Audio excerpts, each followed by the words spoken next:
Hello guys, welcome to my at cook channel. শীতকালে যেহেতু গুড় পাওয়া যায়, তাই গুড় দিয়ে কিভাবে সিমুই বা সিমুই পায়েস রেসিপি বানিয়ে নেওয়া যায় তা আজ সহজ এবং সিম্পল রেসিপিটাই দেখে নেব। শুরু করে নেওয়া যাক এই রেসিপি। সর্বপ্রথম বানিয়ে নেওয়ার জন্য এখানে আমি একটা ননস্টিক প্যান বসিয়ে নিয়েছি। চাইলে আপনারা যে কোনো পাত্রের মধ্যে করে নিতে পারেন। এখানে আমি সিমুই পায়েসটা বানিয়ে নেওয়ার জন্য এরকম সরু সিমুইয়ের ব্যবহার করেছি। চাইলে আপনারা মোটা বা যে কোনো কোম্পানির সিমুই ব্যবহার করতে পারেন, লাচ্চা সিমুই ছাড়া। এবার আমি প্যানের মধ্যে দিয়ে দিচ্ছি 1 চা চামচ ঘি।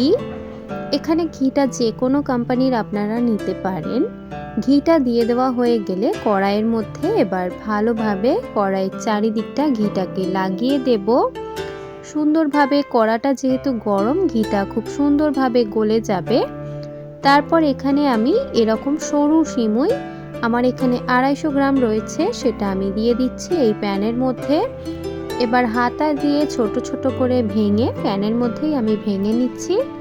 সুন্দরভাবে যেরকম সাইজের আপনারা খেতে পছন্দ করেন সেরকম গুঁড়ো গুঁড়ো করে নেবেন।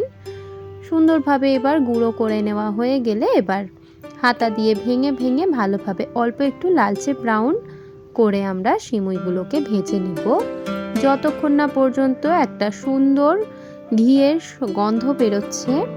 সিমুইটা ভেজে নেওয়ার পর কিন্তু সুন্দর একটা ঘ্রাণ বেরোবে। সেই ঘ্রাণটা যখন বেরোবে তখন বুঝে নিতে হবে যে সিমুইটা ভেজে নেওয়া পুরোপুরি কমপ্লিট। সিমুইটাকে ভালোভাবে ওপর নিচু করে নাড়াচাড়া করে ভেজে নিয়েছি এবং সুন্দরভাবে ভেঙে নিয়েছি হাতা দিয়ে। সুন্দরভাবে লাল হয়ে এসেছে 2 থেকে 3 মিনিট। এবার আমি এটাকে একটা পাত্রের মধ্যে সম্পূর্ণটা ঢেলে নিব। সম্পূর্ণটা দেখুন এই পাত্রের মধ্যে ঢেলে নিয়েছি। এবার এই কড়াইয়ের মধ্যে আমি দিয়ে দিচ্ছি 1 লিটার এমনি ফুল ফ্যাট ক্রিম দুধ। এটা কিন্তু কোনো রকম গরুর দুধ নয়। চাইলে আপনারা লিকুইড বা গুঁড়ো দুধ দিয়েও ভালোভাবে এই সিমুইটাকে বানিয়ে নিতে পারেন। গুঁড়ো দুধ ব্যবহার করার কায়দা হলো জলের মধ্যে গুঁড়ো দুধটাকে গুলে তারপর ব্যবহার করতে হবে। 1 লিটার এখানে আমি ফুল ফ্যাট ক্রিম দুধ নিয়ে নিয়েছি। এবার দুধটাকে ভালোভাবে জাল দিয়ে নেব। যেহেতু দুধটাকে আমি আগে থেকে জাল দিয়েছি, তাই বলক আসা অবধি আমি এখানে অপেক্ষা করছি। আপনাদের যদি দুধটা জাল দেওয়া না থাকে তাহলে অবশ্যই আগে জাল দিয়ে নেবেন, কারণ দুধের যে একটা কাঁচা গন্ধ হয় সেটা চলে যাওয়ার পরেই কিন্তু এই সিমুই পায়েসটা খেতে ভালো লাগে। এবার দুধের মধ্যে বলক আসা পর্যন্ত আমরা অপেক্ষা করব। যেহেতু দুধটা গরম ছিল জাল দেওয়া, তাই 2 থেকে 3 মিনিট পরেই কিন্তু বলক এসেছে এবং এখানে আমি 2টো এলাচ এবং 2টো লবঙ্গ দিয়ে দিলাম। সুন্দরভাবে একটা সুন্দর ঘ্রাণ বেরোবে তার জন্য। লবঙ্গ এলাচটা দিয়ে দেওয়ার পর একটু হাতা দিয়ে নাড়াচাড়া করে দিচ্ছি যাতে দুধটা উতলে পড়ে না যায়। দুধটা ভালোভাবে ফুটে এসেছে।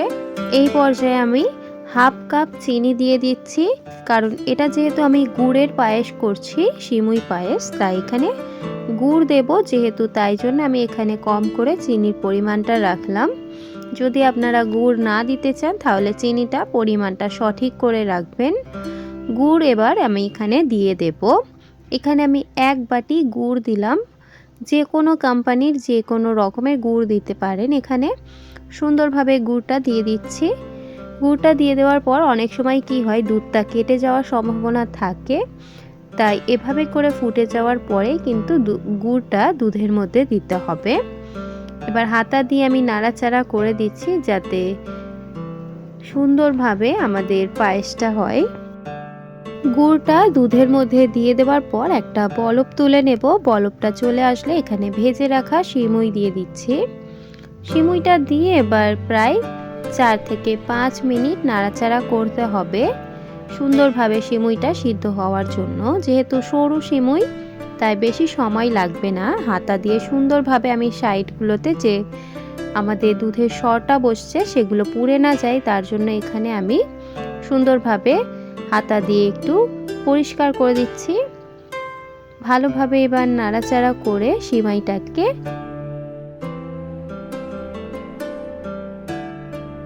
5 থেকে 6-7 মিনিট অনবরত নাড়াচাড়া করে নেওয়ার পর দেখুন দুধটা কিন্তু এখানে কমে এসেছে পরিমাণটা।